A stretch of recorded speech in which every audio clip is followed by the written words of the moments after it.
साथियों, आप सभी का लर्निंग अड्डा 21 में मैं पुनः एक बार हार्दिक स्वागत करता हूं। साथियों, मैं हूं संजय सिंह यादव और आज की जो वीडियो आपकी ली गई है ये भारतीय राज्य व्यवस्था से संबंधित है। और इस वीडियो के अंतर्गत आप जो है भारतीय संविधान के निर्माण के प्रक्रिया के प्रमुख तथ्यों एवं उनसे जुड़ी जो है महत्वपूर्ण जो भी जानकारियां होंगी वो आपको इस वीडियो में मिल रही होंगी। और साथ ही साथ यहाँ से जो है परीक्षा उपयोगी बहुत ही सारे महत्वपूर्ण जो है क्वेश्चन हैं वो यहाँ से बहुत ज़्यादा आपसे पूछा जाता है।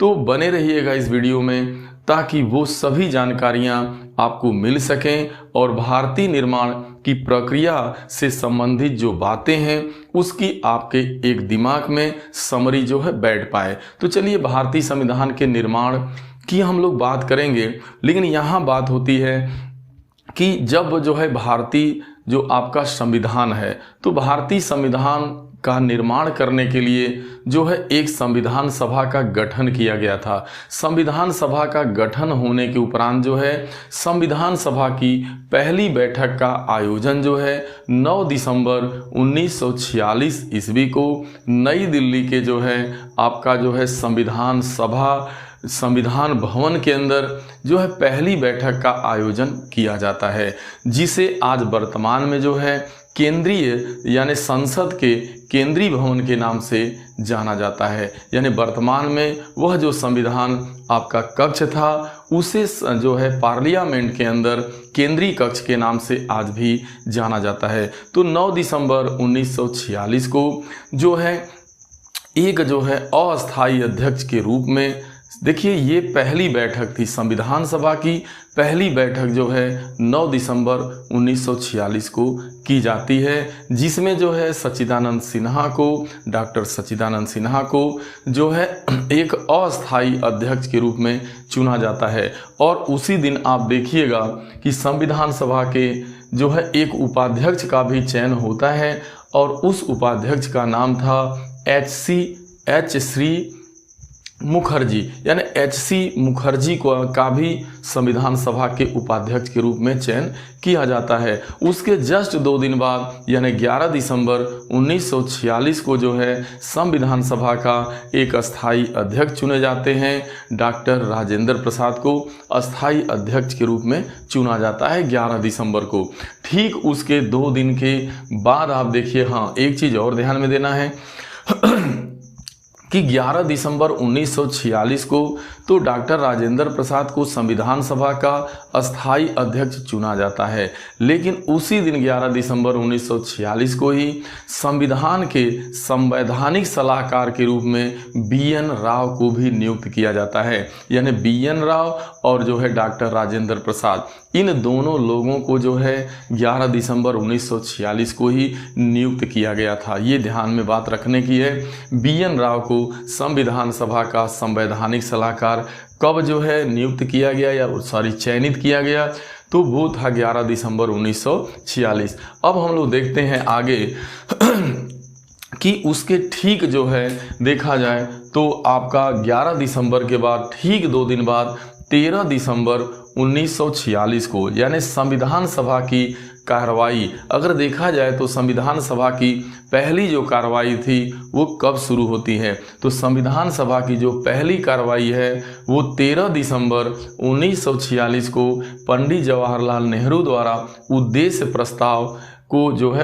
प्रस्ताव के साथ प्रारंभ की जाती है। कहने का मतलब संविधान सभा की जो पहली कार्रवाई थी वो 13 दिसंबर 1946 से होती है और जो है पंडित जवाहरलाल नेहरू द्वारा संविधान सभा के समक्ष जो है एक उद्देश्य प्रस्ताव यानी संविधान का एक उद्देश्य प्रस्ताव प्रस्तुत किया जाता है उनके द्वारा। और उस उद्देश्य प्रस्ताव में बहुत सारी महत्वपूर्ण जानकारियां भी होती हैं जिसे हम लोग चर्चा करेंगे। अब उद्देश्य प्रस्ताव को स्वीकृति कब मिलती है, तो इसे 22 जनवरी 1947 को संविधान उद्देश्य प्रस्ताव को स्वीकृति, उद्देश्य प्रस्ताव जो आपका 13 दिसंबर 1946 को जो प्रस्ताव पंडित जवाहरलाल नेहरू द्वारा जो पढ़ा गया था उसे स्वीकृति 22 जनवरी 1947 को मिलती है।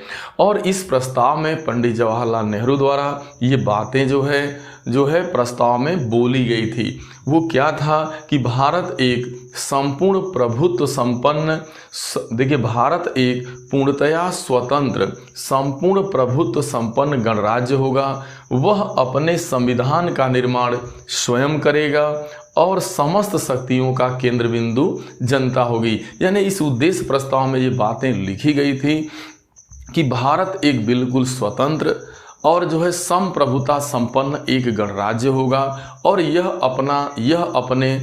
अपने संविधान का निर्माण स्वयं करेगा और संपूर्ण शक्ति का केंद्र बिंदु जनता में निहित होगा। और यह भी बात बताई गई कि नागरिकों को सामाजिक, आर्थिक तथा राजनैतिक न्याय, स्वतंत्रता एवं समता की गारंटी। देखिए नागरिकों को सामाजिक, आर्थिक तथा राजनैतिक न्याय, स्वतंत्रता और समता की गारंटी तथा अल्पसंख्यकों एवं पिछड़ों के लिए विशेष रक्षा के उपायों का संकल्प किया गया था। यानी ये सारी बातें उद्देश्य प्रस्ताव में बिल्कुल स्पष्ट थी। ये संविधान सभा के समक्ष जो है पंडित जवाहरलाल नेहरू द्वारा ये चीज़ें जो है प्रस्तुत की गई थी। अब हम लोग चलते हैं आगे। देखिए जो संविधान सभा के जो संवैधानिक सलाहकार थे BN राव थे। BN राव ने अपना एक जो है संविधान की एक संक्षिप्त रूपरेखा जो है अक्टूबर 1947 को संविधान का प्रथम उन्होंने प्रारूप तैयार किया था। यानी BN राव द्वारा अक्टूबर 1947 में जो है एक जो है संविधान का एक प्रथम प्रारूप यानी संविधान निर्माण का एक प्रथम प्रारूप उनके द्वारा तैयार किया जाता है, जिसमें जो है 243 अनुच्छेद थे और 13 अनुसूचियां थी। इस पर विचार विमर्श करने के लिए संविधान सभा ने एक अलग समिति का गठन किया जिसे प्रारूप समिति के नाम से जाना गया। और इस प्रारूपी समिति के जो अध्यक्ष थे प्रारूप समिति के ड्राफ्टिंग कमेटी के, वो थे बाबा भीमराव अंबेडकर। और उनकी कमेटी में उनको लेकर के कुल 7 सदस्य आपके थे। तो ये प्रारूप समिति ने जो है जो BN राव द्वारा जो संविधान के निर्माण हेतु जो प्रस्ताव तैयार किया गया था, जो प्रारूप तैयार किया गया था, उसके ऊपर काफ़ी मंथन करने के उपरांत जो है उन्होंने जो है एक चीज़ और उन्होंने अपना जो है उन्होंने भी अपना जो है एक संविधान का जो प्रारूप था वो जो है संविधान सभा के समक्ष प्रस्तुत किए। लेकिन एक चीज़ ध्यान देना है, यह परीक्षा में आपसे पूछा जाता है कि प्रारूप समिति का निर्माण कब किया गया था। तो 29 अगस्त 1947 को प्रारूप समिति का निर्माण किया गया था। इस प्रारूप समिति के अध्यक्ष बाबा भीमराव अंबेडकर थे। 6 अन्य भी सदस्य थे। कुल मिलाकर के प्रारूप समिति में 7। तो यह भी पूछता है प्रारूप समिति में सदस्यों की संख्या बताओ, प्रारूप समिति का गठन कब किया गया, प्रारूप समिति के अध्यक्ष कौन थे, ये सारी बातें। अब जब बाबा भीमराव अंबेडकर की प्रारूप समिति ने जब अपना एक संविधान का प्रारूप तैयार कर लिया तो उसे संविधान सभा के समक्ष प्रस्तुत किया विचार विमर्श करने के लिए।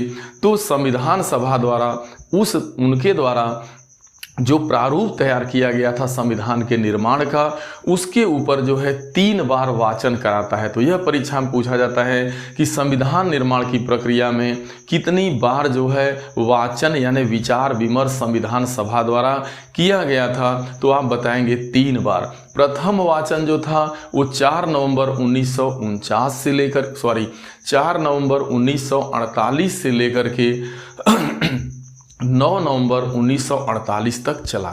यानी 4 नवंबर 1948 से 9 नवंबर 1948 यानी 5 दिन चला। इसके बाद द्वितीय वाचन कराया जाता है 15 नवंबर 1948 से 17 अक्टूबर 1949 तक। काफ़ी बहस चली, काफ़ी लंबी चली। तीसरा वाचन जो है आपका 14 से 26 नवंबर 1949 तक चला। यानी लास्ट जो है आपका 26 नवंबर 1949 तक चला और यही आपका अंतिम वाचन था। तो कहने का आशय है कि अगर आपसे परीक्षा में पूछेगा कितने वाचन कराए गए तो आप बताइएगा 3 वाचन कराया गया।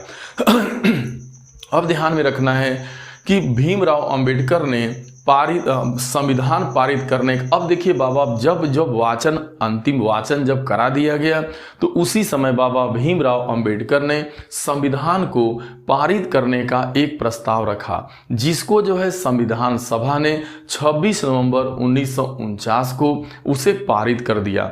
और उसी दिन से 26 नवंबर 1949 से ही जो है संविधान सभा द्वारा जो है भारतीय संविधान को अंगीकृत कर लिया गया, यानी संविधान सभा द्वारा उसे अपना लिया जाता है। तो जब भी कोई क्वेश्चन आए कि भारतीय संविधान को कब अंगीकृत किया गया, तो आप बताएंगे 26 नवंबर 1949। 26 नवंबर 1949 को जो है आपका ये 49 को ये भारतीय संविधान जो है अंगीकृत किया गया। लेकिन होता क्या है, इसी देखिए अब वहां पे क्या था, 26 नवंबर 1949 को संविधान सभा में उपस्थित 284 सदस्यों ने उसके ऊपर हस्ताक्षर किया, जिसमें 8 आपकी महिलाएं भी थी।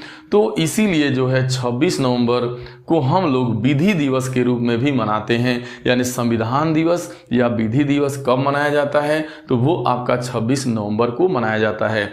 और 26 नवंबर 1949 देखा जाए तो आपके संविधान सभा के निर्माण हेतु पहली बैठक की जाती है 9 दिसंबर 1946 को। और अंतिम जो है, एक तरीके से कहेंगे जो अंतिम जो बैठक थी, तो ये पूछा जाता है भारतीय संविधान की अंतिम बैठक कब की गई। तो भारतीय संविधान की अंतिम बैठक बता रहा हूँ 24 जनवरी 1950 को की जाती है। इस तरीके से पूछा जाता है कि भारतीय संविधान के निर्माण में कुल कितनी बैठकों का आयोजन किया गया था, तो कुल मिला के 12 बैठकें हुई थी। पहली बैठक 9 दिसंबर 1946 को और अंतिम बैठक आपकी 24 जनवरी 1950 को हुई थी। और इसी अंतिम बैठक में, यानी जो 24 आपकी जनवरी 1950 को जो संविधान सभा की अंतिम बैठक हुई थी, इसी अंतिम बैठक में जो संविधान सभा के अस्थाई अध्यक्ष डॉक्टर राजेंद्र प्रसाद थे, उन्हें भारत का प्रथम राष्ट्रपति चुन लिया जाता है। यानी 24 जनवरी 1950 ईस्वी को भारत के प्रथम राष्ट्रपति के रूप में डॉक्टर राजेंद्र प्रसाद को चुना जाता है। यानी उन्हें जो है राष्ट्रपति के पद से सुशोभित किया जाता है। ये भारत के पहले राष्ट्रपति बने थे। यहाँ और भी ध्यान देना है, ये हो गया। तो इस तरीके से आपने देखा कि जो बैठकें हुई है, बैठकों की संख्या कितनी है, तो आपको अच्छे से पता होना चाहिए। 12 हैं। कितने वाचन कराए गए? 3 वाचन कराए गए। अब यहाँ पे देख लीजिएगा, हाँ जी, तो जो ये अच्छा, अब यहाँ पे ध्यान देना है कि जो 4 ध्यान रखना है कि 9 दिसंबर 1946 से लेकर के 26 नवंबर 1949 को संविधान द्वारा संविधान को अंगीकृत कर लिया गया था। और इस टाइम तक जो है संविधान के बनने में कुल मिलाकर के जो है 2 वर्ष 11 माह 18 दिन का समय लगा था। यानी यूं कहा जाए, इस प्रकार भारतीय संविधान को बनने में 2 वर्ष 11 माह 18 दिन जो ये समय है, ये 9 दिसंबर 1946 से काउंट किया जाता है। और आपका जो है 26 नवंबर 1949 को भारतीय संविधान जो है संविधान सभा द्वारा अंगीकृत कर लिया जाता है, जिसे संविधान दिवस के रूप में मनाया जाता है। तो ये चीज़ आपकी यहाँ पे स्पष्ट हो जाती है। अब 24 जनवरी 1950 को डॉक्टर राजेंद्र प्रसाद को प्रथम राष्ट्रपति के रूप में चुन लिया जाता है। और 24 एक चीज़ और ध्यान देना है, 24 जनवरी 1950 को इन्हें जो है राष्ट्रपति के रूप में चुना जाता है, राजेंद्र प्रसाद जी को। फिर 24 जनवरी 1950 को ही संविधान सभा को भंग कर दिया जाता है। यानी 24 जनवरी 1950 को ही संविधान सभा को भंग करके उसे अंतरिम संसद के रूप में जो है क्या किया जाता है, परिवर्तित कर दिया जाता है। यानी वो एक पार्लियामेंट का रूप ले लेती है। यानी यूं कहा जाए कि संसद का निर्माण भी देखा जाए तो 24 जनवरी 1950 से जो है एक तरह से संविधान सभा को जो है संविधान जो सभा थी उसे भंग करके एक संसद का रूप जो है दे दिया जाता है। और 26 जनवरी 1950 को भारतीय संविधान को पूर्ण रूप से लागू मान लिया जाता है, इसीलिए आप 26 जनवरी को गणतंत्र दिवस के रूप में मनाते हैं। तो ये रहा आपका जो है भारतीय संविधान के निर्माण से जुड़ी जो है महत्वपूर्ण बातें, और ये सारे बहुत ही महत्वपूर्ण प्रश्न हैं कि संविधान दिवस कब मनाया जाता है, भारतीय संविधान को कब अंगीकृत किया गया, और आपका जो है संविधान के निर्माण में कुल कितनी बैठकें हुई, अंतिम बैठक कब होती है। अंतिम बैठक 24 जो है आपका जनवरी 1950 को हुई थी, ये 12वीं बैठक थी। पहली बैठक 9 दिसंबर 1946 को हुई थी। कितने वाचन कराए गए थे, आपके 3 वाचन कराए गए थे। और कब जो है भारत के प्रथम राष्ट्रपति के रूप में राजेंद्र प्रसाद को चुना जाता है, तो वो 12वीं थी, तिथि 24 जनवरी 1950। कब जो है संविधान सभा को भंग किया जाता है, तो आपका 24 जनवरी 1950 में इसे भंग किया जाता है। भारतीय संविधान को किस दिन से पूर्ण रूप से लागू माना जाता है, 26 जनवरी 1950 को। अब भारतीय संविधान के संवैधानिक सलाहकार BN राव का गठन कब किया गया, यानी उनका चयन कब होता है, तो यह 11 दिसंबर 1946 के दिन ही होता है, जिस दिन की राजेंद्र प्रसाद को अध्यक्ष बनाया गया। उसी दिन BN राव को संवैधानिक सलाहकार बनाया गया। तो इस तरीके से यहाँ पे बहुत सारे महत्वपूर्ण क्वेश्चन लिए गए हैं। साथियों, मैं उम्मीद करता हूँ कि ये वीडियो आपके बहुत काम की होगी। आगामी जो भी प्रतियोगी परीक्षाएँ राज्य स्तरीय की होंगी या जो भी होने वाली हैं, इसमें ये वीडियो के अंतर्गत जो भी क्वेश्चन के ऊपर हम लोग चर्चा भी किए, ये सारे क्वेश्चन आपसे इस टाइप के पूछे जाते हैं। साथियों, यदि ये वीडियो आपको अच्छा लगा हो तो इसे शेयर जरूर करिएगा, अपना कमेंट दीजिएगा कि ये वीडियो आपको कैसा लगा। मिलेंगे अगली वीडियो में, तब तक के लिए आप सभी को ढेर सारी शुभकामनाएं। Thank you so much.